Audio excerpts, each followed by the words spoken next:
Bonjour, bienvenue à notre studio BS News. Aujourd'hui, nous avons la visite de deux invités spéciaux venus de France, Valérie et Marion. Ils sont venus nous présenter leur fondation appelée HWPL. Bonsoir Valérie. Bonsoir Marion. Merci beaucoup. Ravi de recevoir sur ce plateau. Merci aussi. Pour commencer, vous allez vous présenter l'un après l'autre et pour quelle institution travaillez-vous? Je me présente, je m'appelle Marion Amoussou. Donc je suis membre bénévole d'HWPL depuis bientôt 3 ans et je travaille dans le département de l'éducation à la paix. Bonjour, donc moi c'est Valérie Ngoué, je suis coordinateur au sein du département des relations publiques de HWPL et donc je suis aussi membre de l'organisation depuis près de 2 ans. Donc HWPL, c'est un sigle anglais qui signifie Heavenly Culture, World Peace and Restoration of Light. Donc sûrement vous devez vous demander pourquoi ce sigle, pourquoi ces mots. Donc Heavenly Culture, donc c'est en français synonyme de culture d'excellence, culture céleste, dans le sens où donc déjà l'organisation a été créée en Corée du Sud, donc en Asie, et je ne sais pas si vous savez, mais les Asiatiques sont un peu très poétiques qui utilisent les mots et des mots qui ont un sens. Donc Heavenly Culture parce que nous considérons à HWPL que comme le ciel nous donne tout ce dont on a besoin gratuitement, n'a pas de frontières, n'a pas de barrières, n'a pas de limites, HWPL en tant qu'ONG, en tant qu'organisation, souhaite vraiment toucher tous les pays du monde entier, ne veut pas faire de barrières, que ce soit ethnique, que ce soit langue, pays, peu importe. Le plus important pour nous, c'est nous tous, en tant que population du monde, nous voulons la paix. Et pour avoir cette paix, nous devons travailler tous ensemble. Donc voilà la définition d'HWPL. Quels sont vos objectifs et pourquoi avez-vous choisi la Côte d'Ivoire? Écoutez, nous sommes aujourd'hui une organisation qui avons des activités dans un peu plus de 100 pays, plus de 170 pays. Et la Côte d'Ivoire est un pays dans lequel nous avons également des activités. Donc c'est pourquoi d'ailleurs nous sommes ici présents. Donc en Côte d'Ivoire, nous voulons établir officiellement une branche dans le pays et également nous avons également le projet de pouvoir donc construire un monument pour la paix. Voilà. Et au-delà donc de ces objectifs, bien sûr, nous voulons développer l'ensemble de nos activités dans le pays. Nous avons déjà notamment des activités liées aux éducations à la paix. Peut-être que Marion peut vous en dire un peu plus par rapport à ça. Effectivement, donc l'objectif principal, donc la raison de notre venue en Côte d'Ivoire, comme le dit bien Valérie, c'est la création de la branche ici en Côte d'Ivoire et aussi la mise en place d'un monument dans une ville qui sera intéressée par ce projet. Et en parallèle, nous avons des activités que nous menons durant toute l'année. Donc par exemple l'éducation à la paix. Donc l'éducation à la paix, nous l'avons commencé en Côte d'Ivoire en 2019. Au début avec une école. Actuellement, nous travaillons avec une dizaine d'écoles sur ce projet. Donc, on l'expliquera un peu plus en détail sur les autres questions. Nous avons aussi le secteur du droit international avec pour projet de faire défendre une loi, un document que nous avons rédigé qui s'appelle la DPCW, Déclaration pour la paix et la cessation des guerres. Et le but, c'est que ce document puisse être voté auprès de l'ONU. Donc, forcément, il faut avoir le maximum de soutien des autorités du gouvernement, des membres de l'administration. Et c'est la raison pour laquelle nous venons dans les pays, nous demandons le soutien des présidents, des députés, afin que cette loi puisse être dans les années à venir, donc ce document, qui n'est pas encore une loi, puisse être dans les années à venir voté et conforter et renforcer les lois internationales actuelles. Et bien sûr, nous avons aussi beaucoup d'autres initiatives, mais je dirais que ce sont les principales sur lesquelles nous travaillons actuellement. Ici en Côte d'Ivoire, je laisserai Valérie compléter aussi. Donc ici en Côte d'Ivoire, nous sommes venus principalement pour faire développer nos projets. Parce que nous pensons que la Côte d'Ivoire, comme beaucoup de pays dans le monde, mais surtout la Côte d'Ivoire, est vraiment un pays de paix. Donc c'est un mot qui n'est pas vain, c'est un mot qui a son sens dans ce pays. Et nous avons vraiment envie de pouvoir développer nos activités et nos actions en tant qu'organisation pour la paix justement en Côte d'Ivoire. Donc continuer les éducations à la paix avec les écoles, les universités, les collèges, pourquoi pas aussi avec des associations éducatives, continuer à demander le soutien des autorités, le soutien des membres de l'Assemblée nationale, les membres de la Constitution par rapport à ce document qu'est la DPCW Aussi faire des dialogues donc entre les leaders religieux, qui est l'une de nos initiatives aussi. Donc faire en sorte qu'il y ait plus de dialogue pour appeler à la paix les différentes communautés religieuses. Continuer aussi le travail que nous faisons avec la presse, qui est indispensable, très important. Et voilà, donc pourquoi pas aussi dans la durée créer un groupe de jeunes pour la paix ici en Côte d'Ivoire. Est-ce la première fois pour vous de venir en Côte d'Ivoire? Moi, c'est la 3e fois. Donc, j'étais venue une fois en vacances quand j'avais 12 ans, parce que ma tante vit ici. Et les 2 fois précédentes, c'était pour le travail d'HWPL. Et en ce qui me concerne, c'est ma 2e fois de venir donc en Côte d'Ivoire. La Côte d'Ivoire, c'est un pays que j'affectionne énormément. Donc, pour information, je suis d'origine camerounaise. Donc, on a beaucoup de similitudes avec la Côte d'Ivoire. Donc, c'est un pays dans lequel je ne me sens pas du tout dépaysé. Donc, c'est toujours un plaisir de venir en Côte d'Ivoire et surtout pour mener des initiatives telles que la paix. Après avoir été secouée par une longue crise, la Côte d'Ivoire a besoin de réconciliation. À votre avis, quel rôle HWPL peut jouer dans ce sens? Alors, merci vraiment pour cette question. Effectivement, la Côte d'Ivoire est un pays qui a eu à vivre différentes difficultés, différentes situations d'instabilité. Mais aujourd'hui, la Côte d'Ivoire est un pays qui travaille vraiment à la réconciliation et à la paix. Donc on peut le voir d'ailleurs à travers des structures. Il y a un ministère qui est dédié à la réconciliation. Donc ça montre clairement l'intérêt de l'État de pouvoir réconcilier tous les Ivoiriens, de pouvoir instaurer un climat de paix. Alors HWPL va jouer, je dirais, un rôle de support, un rôle d'aide. Donc il faut savoir que par rapport à nos différentes initiatives, donc le but, c'est de pouvoir répandre une culture de paix. Et pour répandre une culture de paix, cela passe notamment à travers les éducations. Donc l'éducation est le meilleur moyen de pouvoir répandre cette culture de paix et empêcher que ce qui s'est déjà passé ce qui est arrivé dans le passé, autant pour moi, puisse se reproduire. Donc nous serons directement en contact avec la société civile, avec les citoyens, donc des plus jeunes aux plus âgés, pour justement pouvoir parler de paix et diffuser donc une culture de paix. Donc les personnes étant bien sûr éduquées à la paix, forcément ils vont tout faire pour que leur environnement puisse demeurer en paix. Aussi à travers donc l'information, c'est vraiment important, à travers l'information. C'est pourquoi HWPL, en collaboration avec les médias, donc nous diffusons donc des messages positifs, des messages d'espoir, afin de pouvoir justement influencer l'environnement par ces informations-là. Voilà, je ne sais pas si Marion veut compléter quelque chose par rapport à cela.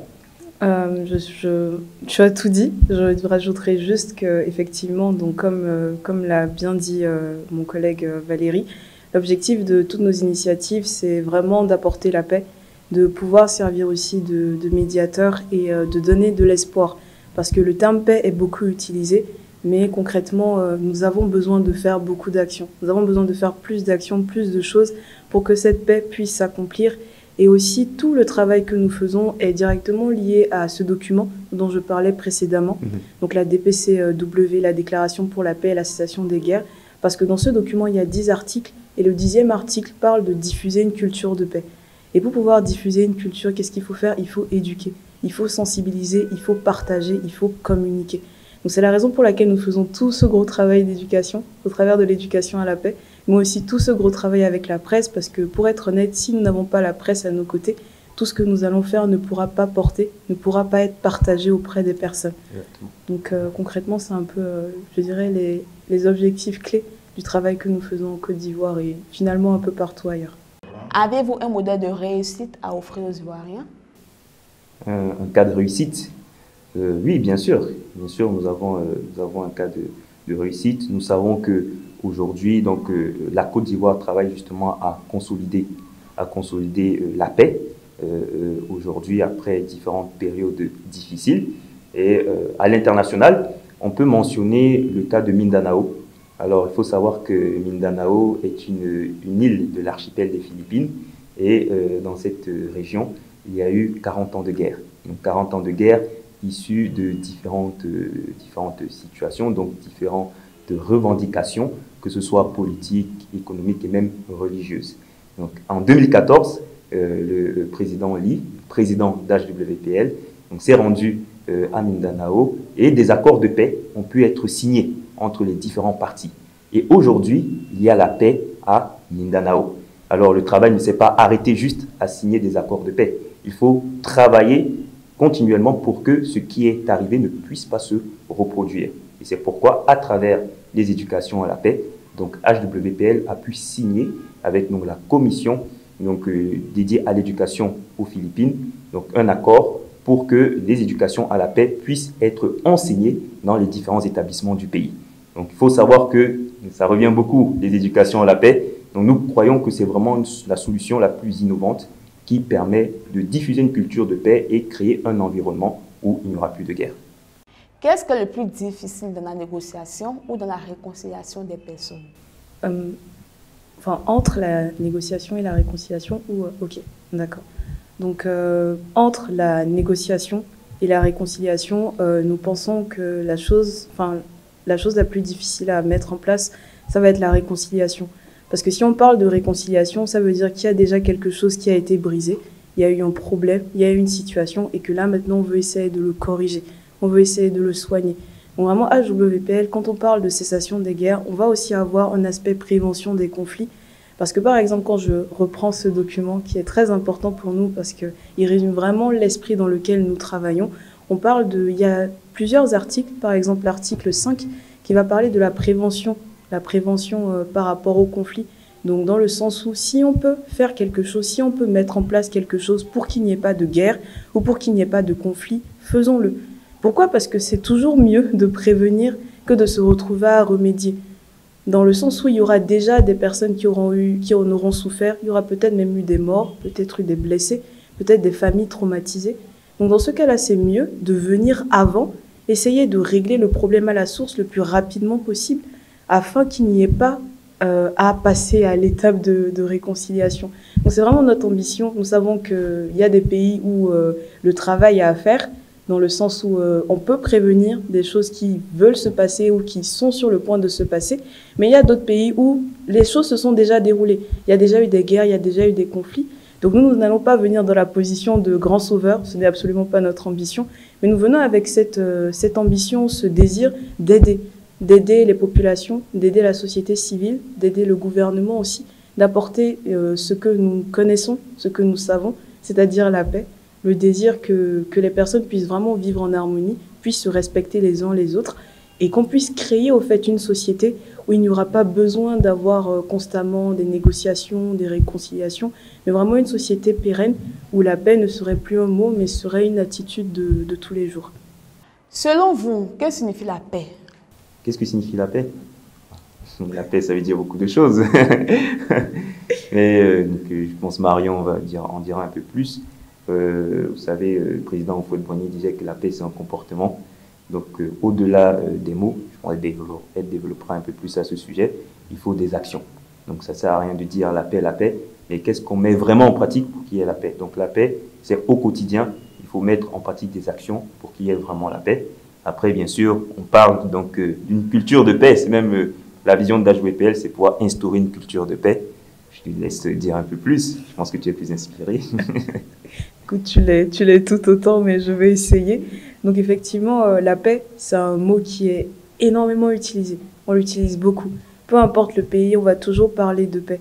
Et des fois, en fait, on l'utilise sans en réaliser la portée. Parce que quand on parle de paix, c'est avant tout une nécessité. Ce n'est pas un luxe, ce n'est pas un plaisir. On ne dit pas qu'on veut la paix parce qu'on en a envie. Mais on dit qu'on veut la paix parce qu'on en a besoin. Parce que quand on regarde les sociétés où il n'y a pas de paix, où il y a des conflits, où il y a des guerres, ça nous fait vraiment de la peine. Parce que nous ne pouvons même pas imaginer ceux qui traversent, les difficultés par lesquelles ils sont en train de passer, que ce soit se nourrir, que ce soit se loger, que ce soit se vêtir, même des besoins très simples comme se laver. Il y a énormément de choses qu'on ne peut pas faire, il y a énormément de besoins primaires qu'on n'arrive pas à assouvir quand il y a la guerre ou quand il y a des conflits. Donc la paix, c'est d'abord une nécessité. On en a besoin. Il faut qu'on ait la paix. Et ensuite, comme le disait Valérie, c'est un comportement aussi. Ça se manifeste par des actions. Juste dire qu'on veut la paix ne va jamais s'accomplir. Ce n'est pas une phrase magique. Ce n'est pas en disant « Ah, je veux la paix, que du jour au lendemain, la paix va s'accomplir. » Mais ça demande du travail. Ça demande des bénévoles, des personnes qui sont intéressées, des personnes qui y croient et qui ont envie de travailler dessus. Et aussi la paix, bah, c'est le bonheur, tout simplement. Parce que je pense que quand vous rentrez chez vous, enfin en tout cas moi quand je rentre chez moi, je m'assois, je suis tranquille chez moi, je me dis ah j'ai la paix. J'ai entendu beaucoup de bruit, il y avait de la musique partout, on connaît la Côte d'Ivoire, c'est un pays où il y a beaucoup d'ambiance, il y a beaucoup de vie. Donc on rentre, on est au calme, ah je suis en paix. Donc intrinsèquement dans notre vie de tous les jours, nous avons besoin de paix.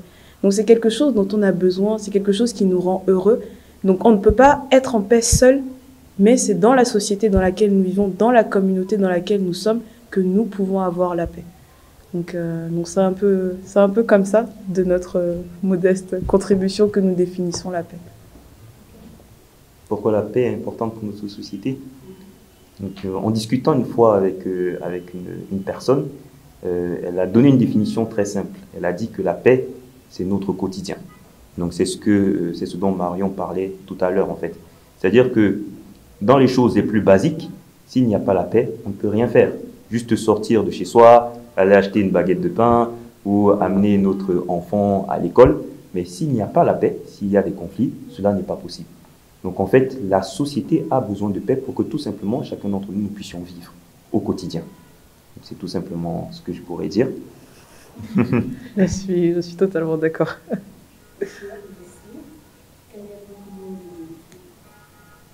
Ok, donc pour terminer, donc déjà merci pour ce temps d'interview, parce que c'est important de pouvoir parler de ce travail qui n'est pas que le nôtre, mais qui est celui de, je dirais, le monde entier, parce que nous tous nous voulons la paix. Donc merci de nous permettre de pouvoir partager dessus, et aussi nous avons vraiment ce désir en Côte d'Ivoire de pouvoir parler avec les autorités, échanger avec eux, comprendre un peu comment le système fonctionne, afin de pouvoir voir comment nous pouvons apporter quelque chose, nous pouvons d'une certaine façon permettre à ce que cette culture de paix puisse se diffuser aussi en Côte d'Ivoire. Donc bon, c'est un peu comme un appel, et comme je le dis souvent, ce n'est pas un seul individu qui va faire ce travail, mais c'est tous ensemble que nous pourrons y parvenir. Chers téléspectateurs, merci de nous avoir suivis. Restez branchés à BS News. À très bientôt.